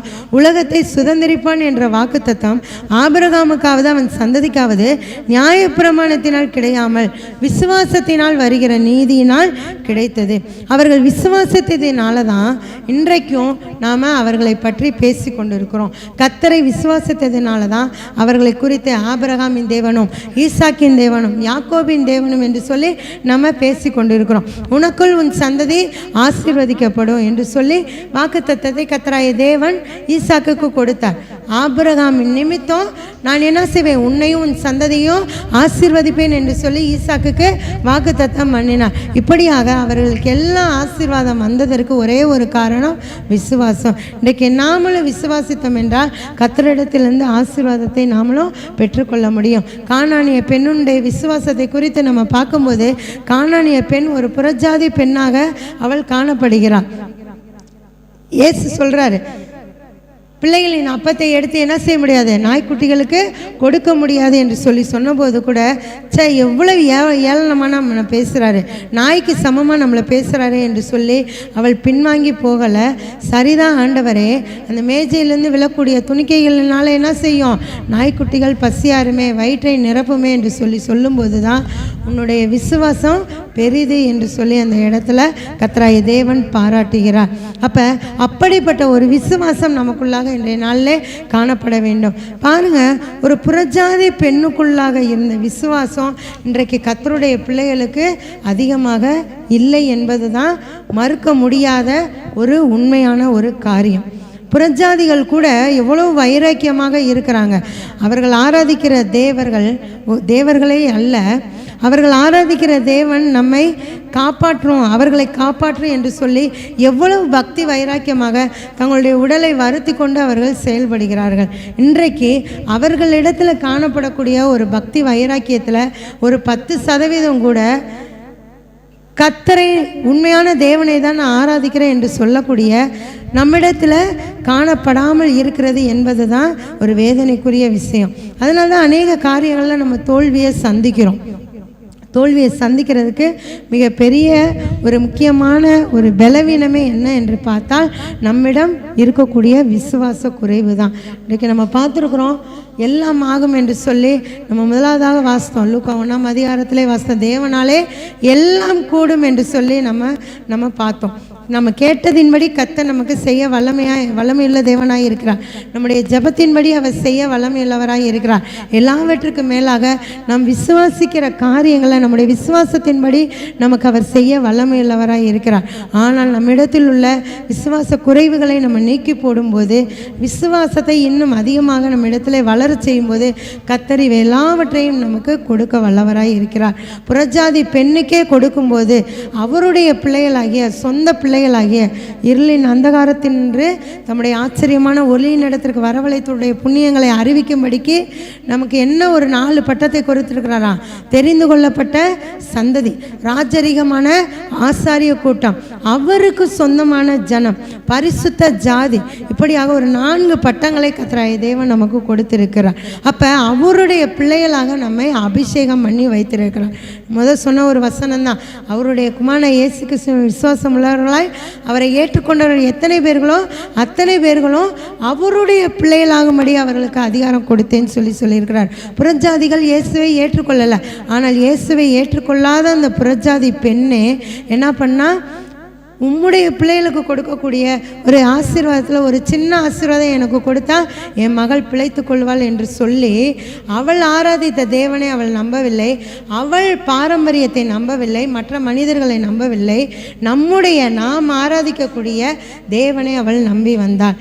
ஆனால் நாம் என்ன செய்கிறோம், அநேக காரியங்களில் நிர்விசாரத்தின் ஆவியோடு நம்ம செயல்படுறோம். இன்றைக்கு தேவன் உணர்த்துகிற ஒரு காரியம், புறஜாதிகளுக்கே நான் ஆசீர்வாதத்தை கொடுப்பேன் என்றால் என்னுடைய பிள்ளைகளாகிய உங்களுக்கு நான் தராமல் இருப்பது எப்படி? பொல்லாதவர்களாகி நீங்களே உங்கள் பிள்ளைகளுக்கு நல்ல இவுகளை கொடுக்க அறிந்திருக்கும் போது பரலோகத்தில் இருக்கிற நான் அவைகளை காட்டில் என்ன செய்வேனா, விசேஷித்தவைகளை கொடுப்பேங்கிறார். யாருக்கு? தம்மிடத்தில் வேண்டிக் கொள்ளுகிறவருக்கு, அவரிடத்தில் விசுவாசம் உள்ளவர்களாய் வேண்டிக் கொள்ளுகிற பிள்ளைகளுக்கு நன்மையான காரியங்களை கர்த்தர் கொடுக்க வல்லவராய் இருக்கிறார். அவரை நம்பி நம்ம வந்திருக்கிறோம். தொடர்ந்து அவருடைய கரத்திலே நம்ம அடங்கியிருப்போம். ஏற்ற காலத்திலே தேவன் உங்களை உயர்த்தும்படிக்கு அவருடைய பலத்த கரத்திற்குள்ளாக அடங்கி இருங்கள். கர்த்தர் ஏற்ற வேளையிலே நம்மை உயர்த்த வல்லவராய் இருக்கிறார். கர்த்தருடைய ஆசீர்வாதம் நம்ம ஒவ்வொருவருக்கும், விசேஷமாக நம்ம ஒவ்வொருவருடைய குடும்பத்திற்கும் தங்கி இருக்கும்படிக்காக நம்ம தொடர்ந்து ஜெபம் பண்ணுவோம். இன்றைய நாளில் நம்ம பார்த்ததுபடியாக நாம் கேட்டதின்படி கர்த்தர் நமக்கு கொடுப்பாராக. நம்முடைய ஜெபத்தின்படி நமக்கு கொடுப்பாராக. தேவன் மேல் வைத்திருக்கக்கூடிய விசுவாசத்தின்படி நமக்கு கொடுப்பாராக. 30 அல்ல, 60 அல்ல, 100 மடங்கு, 1000 மடங்கு ஆசீர்வாதம் நம்முடைய வாழ்க்கையிலே நம்முடைய குடும்பத்திற்கு உண்டாகும்படிக்காக இஸ்ரவேலின் தேவனாகிய கர்த்தர் நம்மை ஆசீர்வதிப்பாராக. இப்பொழுது இருக்கிறதை பார்க்கிலும் 1000 மடங்கு அதிகமாகும்படி உங்கள் தேவனாகிய கர்த்தர் சொல்லியபடியே நம்ம ஒவ்வொருவரையும் ஆசீர்வதிப்பாராக. அவருடைய கரத்திற்குள்ளாக அடங்கி நம்மை முழுவதுமாக ஒப்பு கொடுப்போம். கர்த்தருடைய ஆசீர்வாதம் நமக்கும் நம்ம ஒவ்வொருடைய குடும்பத்திற்கும் தங்கி இருப்பதாக. ஜெபிப்போம். ஸ்தோத்திரம் கர்த்தாவே, அன்பின் பரலோக பிதாவே, இன்றைய நாளில் தேவனால் கூடாத காரியம் ஒன்றுமில்லை, தேவனால் எல்லாம் ஆகும் என்ற தலைப்பின் கீழாக நாங்கள் ஒரு 3 காரியங்களை நாங்கள் பார்த்துருக்கிறோமே தகப்பனே. இதோ நாங்கள் ஜெபிக்கக்கூடிய ஜெபத்தின்படி எங்களுக்கு ஆகட்டும் தகப்பனே. நாங்கள் கேட்ட காரியங்கள் எங்கள் ஒவ்வொருவருக்கும் எங்களுடைய வாழ்க்கையில் நடக்கட்டும் தகப்பனே. விசுவாசித்தவளே பாக்கியவதி என்று சொல்லியிருக்கிறீரே, எங்கள் ஒவ்வொருடைய விசுவாசத்தின்படி எங்களுக்கு ஆகட்டும் என்று சொல்லி நாங்கள் ஜெபிக்கிறோம். இதோ கர்த்தர் கட்டளையிட நிற்கும் தகப்பனே, நீர் சொல்ல ஆகும், நீர் கட்டளையிட நிற்குமே தகப்பனே. இதோ எங்கள் ஒவ்வொருடைய வாழ்க்கையிலும் கர்த்தர் நீர் செய்ய நினைக்கிற காரியங்கள் ஒன்றும் தடைபடாதபடிக்கு எல்லாவற்றையும் நன்மையாக எங்களுக்கு நீர் முடிய பண்ணும்படிக்காக நாங்கள் ஜெபிக்கிறோங்க தாவே. இதோ உம்மை தேடி உம்மிடத்தில் இந்த ஆசீர்வாதத்தை குடும்பத்திற்கும் தனக்கும் பெற்றுக்கொள்ளும்படியாக வந்திருக்கக்கூடிய உம்முடைய பிள்ளைகள் ஒவ்வொருவரையும் கர்த்தராகிய தேவன் நீர் வர்த்திக்க செய்யுங்க தகப்பனே.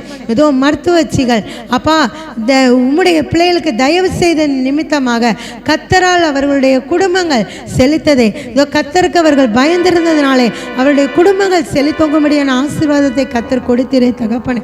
அப்படியான ஒரு ஆசீர்வாதம் இன்றைய நாட்களில் உமக்கு பயப்படக்கூடிய பிள்ளைகளாக எங்கள் ஒவ்வொருவருக்கும் உண்டாகட்டும் என்று சொல்லி நாங்கள் ஜெபிக்கிறோம். ஒருவேளை நாங்கள் உமக்கு பயப்படக்கூடிய பயத்திலையும் ஜெபிக்கக்கூடிய ஜெபத்திலையும் விசுவாசத்திலையும் அப்பா நாங்கள் குறைவுபட்டவர்களாக காணப்பட்டோம் என்றால் அந்த குறைவுகள் எல்லாவற்றையும் எங்களுக்கு நீங்கள் நிவர்த்தியாக்குங்க தகப்பனே. நிறைவுள்ளவர்களாக எங்களை நீங்கள் மாற்றி எல்லாவற்றிலும் நாங்கள் ஆசீர்வாதம் உள்ளவர்களாக, செழிப்புள்ளவர்களாக, வர்த்திக்க பண்ணக்கூடிய ஒரு பிள்ளைகளாக எங்களை நீ மாற்றும்படிக்காக நாங்கள் ஜெபிக்கிறோங்க தாவே. எங்களுடைய குடும்பம் ஆசீர்வதிக்கப்பட்டிருக்கட்டும், நாங்களும் ஆசீர்வதிக்கப்படணும். கர்த்தர் பெரிய காரியங்களை எங்கள் ஒவ்வொருடைய வாழ்க்கையிலும் வந்திருக்கக்கூடிய உங்களுடைய பிள்ளைகள் ஒவ்வொருடைய குடும்பத்திலும் நீ செய்யும்படிக்காக நாங்கள் ஜெபிக்கிறோம். இந்த இஸ்ரவேலின் தேவனாகிய கர்த்தர் அப்பா, நீ சொல்லிய வார்த்தைகளில் ஒன்றும் தரையிலே விழாது தகப்பனே. அப்பா, இஸ்ரவேலின் தேவனாகிய கர்த்தர் சொன்ன வார்த்தைகள் எல்லாவற்றையும் நீ நிறைவேற்ற வல்லமையுள்ளவராய் இருக்கிறீரே தகப்பனே. நான் உங்களை 1000 மடங்கு ஆசீர்வதிப்பேன் என்று சொன்னீரே. அப்படியான ஒரு ஆசீர்வாதம் எங்கள் ஒவ்வொருவருக்கெல்லாம் கடந்து வரட்டும். எல்லாவற்றையும் உடைய வல்லமையுள்ள திருக்கரத்திற்குள்ளாக ஒப்பு கொடுக்கிறோம். இயேசுவின் நாமத்தில் ஒப்பு கொடுத்து ஜெபிக்கிறோம் எங்கள் ஜீவனுள்ள நல்ல பிதாவே. ஆமேன், ஆமேன்.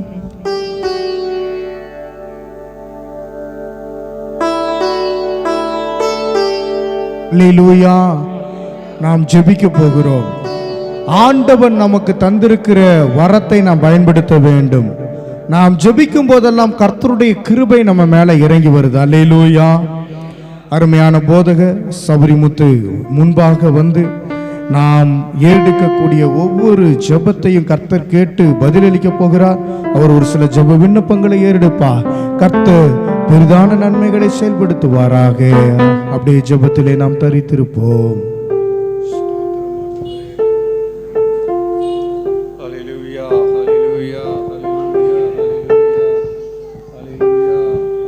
ஹல்லேலூயா, ஹல்லேலூயா. ஒரே ஒரு காரியத்தை மட்டும் நம்ம பார்க்க போகிறோம். யோபு 42 2வது வசனம். யோபு 42:2.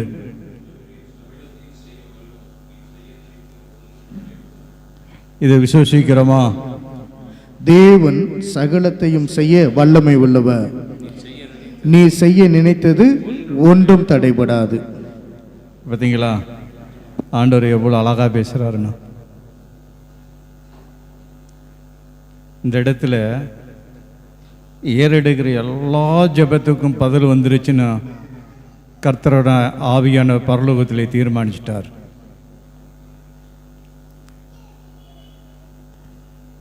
எந்த தடையாக இருந்தாலும் அது மரணத்துக்கு ஏற்று நிற்கிற பிரச்சனையாக இருந்தாலும் கர்த்தர் தடைகளை நீக்கி போடுகிறவர். அவர் அதிசயங்களை மட்டும்தான் செய்வார். அல்லேலூயா. என்னோட அனுபவத்தை வச்சு சொல்கிறேன். நான் வேண்டி கொள்ளுவதுக்கும் அவர் மேலான காரியத்தை நம்ம வாழ்க்கையில் செய்கிறவர். அல்லேலூயா. ரொம்ப வேணாம். அந்த ஆடி பிறந்திருந்து ஒரு காற்று சென்ட்ரல் மாதிரி வீசுது, கவனிச்சிங்களா? நீங்கள் நம்ம எத்தனை ஃபேனில் உட்காந்துருப்போம், ஏசியில் உட்காந்துருப்போம், ஆனால் அந்த சமாதானம் இருக்காது. ஆனால் அந்த இயற்கை கர்த்தர் பரலோகத்தின் அனுப்பவும் நம்ம அடி வவுரெலாம் குளிர்ந்து போய் இருக்கிறது. இயற்கை அனுப்பிச்சே தேவன் புடியாப்பட்ட காரியத்தை உனக்கு எனக்கும் செய்கிறாரு. தேவருக்கு அதிசயத்தை செய்யறது ரொம்ப அவர் கஷ்டமா? அவருக்கு ரொம்ப கஷ்டமா? நம்மளுக்கு தான் கஷ்டம். அவருக்கு லேசான காரியம், அவருக்கு லேசு. உன் வியாதியை குணமாக்க அவருக்கு லேசு. உன் குடும்பத்திற்கு பிசாசை விரட்ட அவருக்கு லேசான காரியம். நம்மளுக்கு கடுமை. நம்ம தான் சொல்கிறோம் பெரிய பெரிய மந்திரவாதியில் இருக்கான், அவனோட நம்ம இதயத்தை கொடுக்க மகா மந்திரவாதி. மந்திரத்துக்கெல்லாம் மந்திரம். ஜீசஸ் உனக்குள்ள அவர் இருந்தால், யாருக்குள்ள இருந்தா? எனக்குள்ள இயேசு இருந்தால் நீ பேய் ஓட்டம்னா போக தேவையில்லை. நீ ரோட்டில் நடக்கும்போது அதான் ஓடி போயிடும். நீ பேய்க்கெல்லாம் கட்டளை கொடுக்கணும்னே தேவையில்லை. உனக்குள்ள இயேசு இருந்தால், கவனிங்க, உனக்குள்ள இயேசு மட்டும் இருந்தால் எல்லாம் ஓடி போயிடும். இல்லாதத இருக்க வைக்கிற தேவன். உன்ட்டு ஒண்ணுமே இல்லை, அழகில்லை, படிப்பு இல்லை, பண வசதி இல்லை, பேச தெரியாது. அவரு அதிசயம் செய்ய தேவன் உன்னோடு அவர் இருக்கிறார். இன்னைக்கு எல்லாம் நீங்கி போச்சுன்னு ஸ்தோத்தரிங்க. எல்லா தடைங்க நீங்கிச்சு. உங்க ஜெபங்கள் கேட்கப்பட்டது. உன் ஜெபங்கள் கேட்கப்பட்டது. நீ ஜெபித்த ஜெபத்துக்கு ஆண்டவர் 1000 மடங்கு உனக்கு அற்புதம் செய்வார். அவர் அற்புதம் செய்வார். எந்த ஆத்மா நம்ம குடும்பத்தில் ரட்சிக்கப்படலையோ கர்த்தரே இறங்கி சந்திப்பார். தேவனே இறங்கி சந்திப்பார். தேவன் இறங்கி சந்திப்பார். நீ சொல்லி இருக்கலாம், அவங்க கேட்காம இருந்திருக்கலாம், உங்களை இழுத்து நின்றுருக்கலாம், உன்னை பெந்தகோஸ்கரிச்சு உன்னை அவமானம் நினைச்சிருக்கலாம். அவங்களுக்கும் ரட்சிப்பு உண்டு. நாளில் இந்த நாள்ல இருந்து உண்டு, இந்த நேரத்திலிருந்து உண்டு, உன் சொந்த குடும்பத்தில் உண்டு. ஒரு ரத்தத்தில் பிறந்த ஒவ்வொரு பேருக்கு இந்த ரட்சிப்பு உண்டாகும்படி கர்த்தர் சொல்லுகிறார். கர்த்தர் சொல்லுகிறார். இயேசு உனக்கு சொல்லுகிறார். நம்ம சொல்லுகிறோம். 4ஆம் தலைமுறைக்கு தேவன் விசாரிக்கிற தேவன். அதெல்லாம் மீறி கர்த்தர் உன்னோடு இருக்கிறார். இயேசு உன்னோடு இருந்து அவரை செயலாற்றுவா. இந்த ஸ்தலத்தில் ஏறெடுக்கிற ஜெபத்துக்கு பதில் கொடுத்துட்டார். நீ என்ன எதுக்கு ஜெபித்து எனக்கு தெரியாது, ஆனா பதில் வந்துருச்சு. என்னுடைய விசுவாசம் பதில் வந்துருச்சு. பதில் வந்துருச்சு. பதில் வரலை நினைச்சிட வேண்டாம். உடனே உனக்கு பதில் உண்டு. உனக்கு உடனே ரிசல்ட் உண்டுன்னு கர்த்தர் சொல்ல சொல்லுகிறா. சேனைகள் கர்த்தர் சொல்ல சொல்லுகிறா. அநீதனமும் நீ விருத்தி அடைந்து கொண்டே இருப்பாய். நீ அநீதனமும் விருத்தி அடைந்து கொண்டே இருப்பாய். இங்க கர்த்தர் நிற்பத 2 கண்ணு சுவைத்து பார்க்கிறது. அவர் அவ்வளவு அளவுள்ளவர். இந்த பூமியில எந்த வெள்ளக்காரன் எடுத்தாலும், எந்த அமெரிக்காக்காரன் எடுத்தாலும், எந்த லண்டன் எடுத்தாலும் ஊரே போற அளவு உள்ளவர் ஒருவர் இல்லை. அவர் தான் உன் பக்கத்தில் நிற்கிறார். நீ படத்துல பார்க்கறத போல அல்ல. அவர் அளவை யாராலையும் வர்ணிக்க முடியாது. அவர் முகத்தை வர்ணிக்க முடியாது. அவர் கண்களை வர்ணிக்க முடியாது. அவர் உதட்டை வர்ணிக்கவே நீ முடியாது. அப்படியாப்பட்ட தேவனின் நாளில் நின்று கொண்டு உங்களை ஆசீர்வதிக்க அவர் விரும்புகிறார். உங்களை ஆசீர்வதிக்க அவர் விரும்புகிறார். அவர் மன விருப்பம் நீ ஆசீர்வாத நதியா இருக்கும்படி அவர் உன்னை விரும்புகிறார். நீ விரும்புறிய இல்லையோ அவர் விரும்புகிறார். அவர் விரும்புகிறார். அவர் விரும்புகிறார். இயேசு விரும்புகிறார். ஜீசஸ் விரும்புகிறார். ஜீசஸ் விரும்புகிறார். நீ ஆசீர்வாதமாயிரு. நீ நதியாயிரு. இப்படியாப்பட்ட தேவனை கொள்ள பேரும் மறந்து ஜீவிக்கிறாங்க. ஏனதான வாழ்க்கை. கொஞ்ச நேரம் பிரேயர் பண்ணா போதும், ஒரு வேதத்தை வாசித்தா போதும் இல்லை, திருப்தி அடைய முடியாது. இன்னைக்கு இயேசு உன்னோடு இருக்கிறார். மகா பிரசன்னம் அந்த இடத்துல ஊற்ற போகிறது. எல்லாம் எழுந்து நிற்ப. எல்லாம் அவர் கண்களை மூடி அவரை துதிக்க கத்துக்கொள். அவரை மட்டும் துதிக்க கத்துக்கொள். ஒப்புக்கொடு.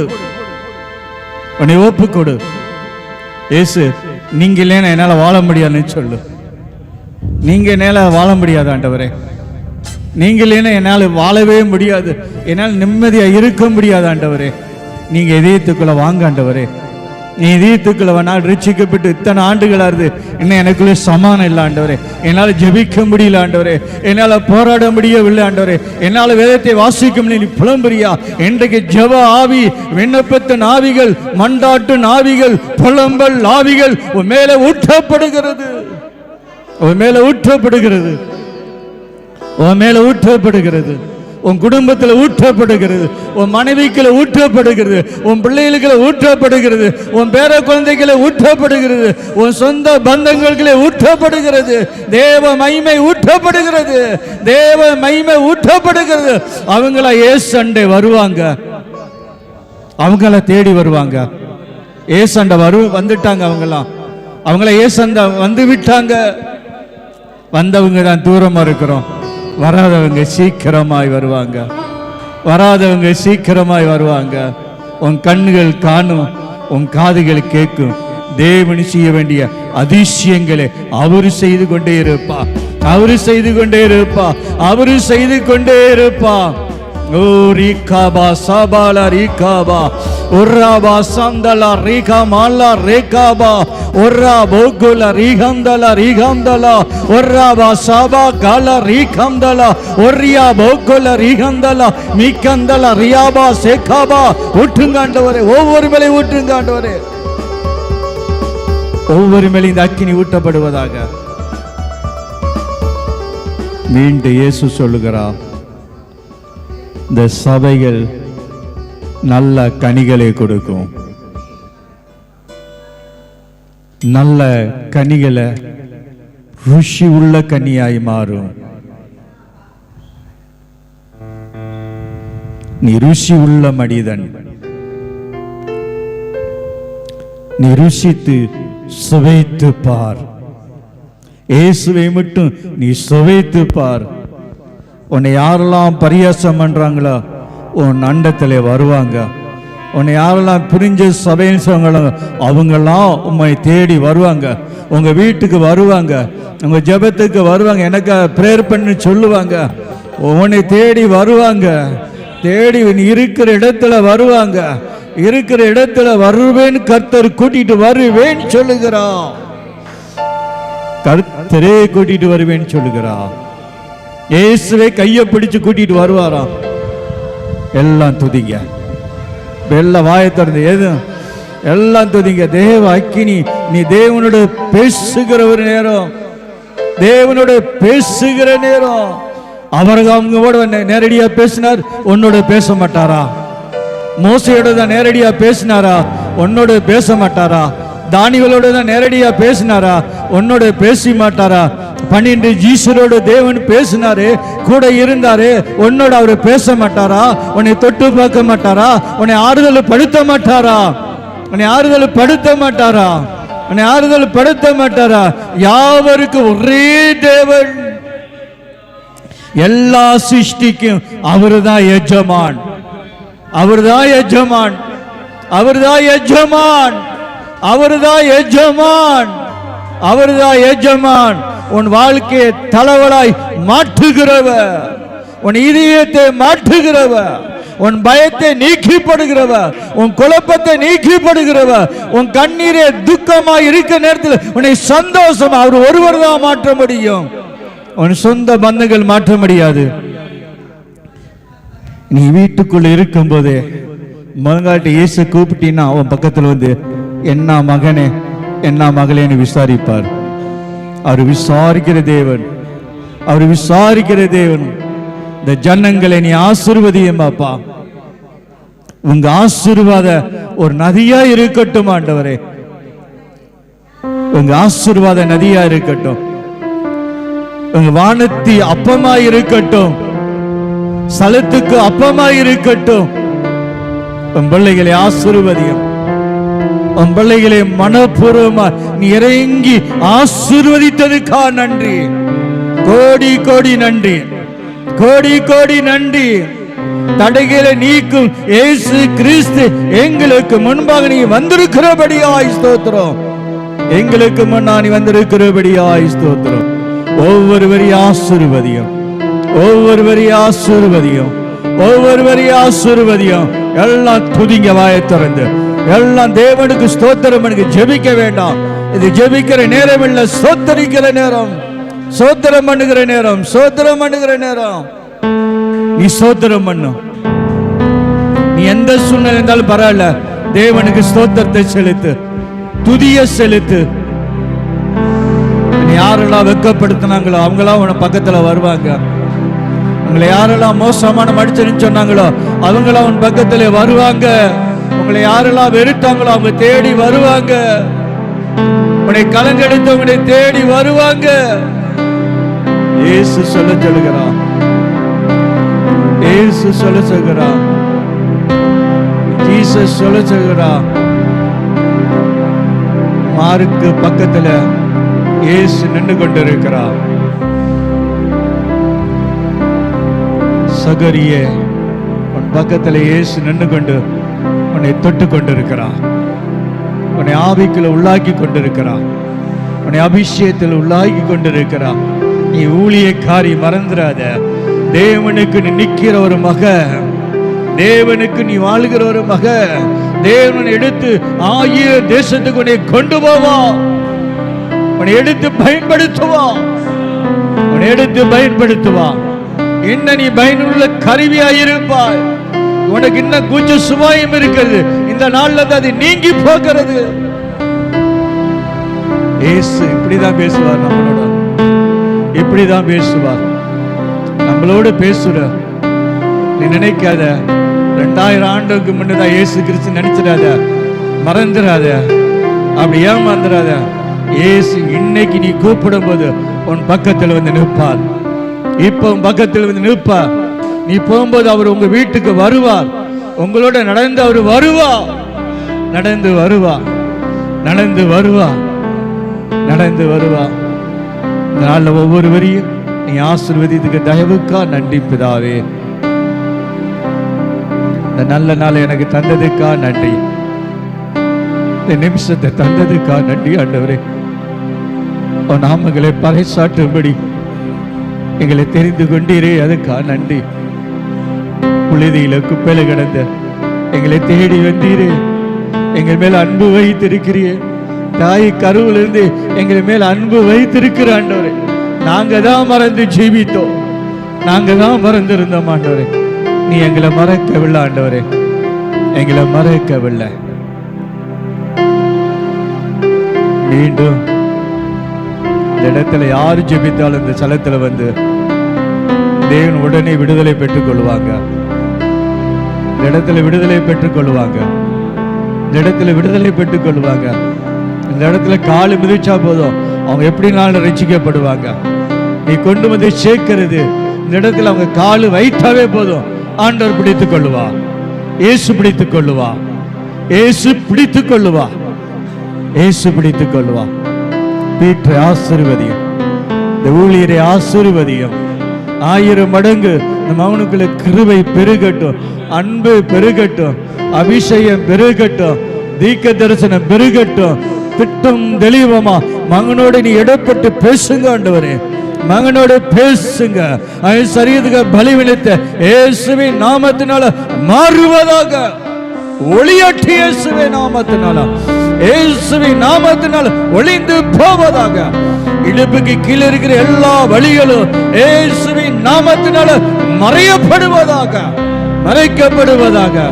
குணமாக்குவீராக, எலும்பை குணமாக்குவீராக, எலும்பு நரம்புகளை குணமாக்குவீராக, காதுகளை குணமாக்குவீராக, ஊரினை குணமாக்குவீராக சுவாமி. ஒவ்வொரு உறுப்பையும் உச்சாம் தலையிலிருந்து உள்ளாம் கால வரைக்கும் உடைய ஜீவனுடைய வல்லமை இறங்கட்டும், இறங்கட்டும் அப்பா, இறங்கட்டும், இறங்கட்டும். ஒவ்வொருவரையும் தொடும்.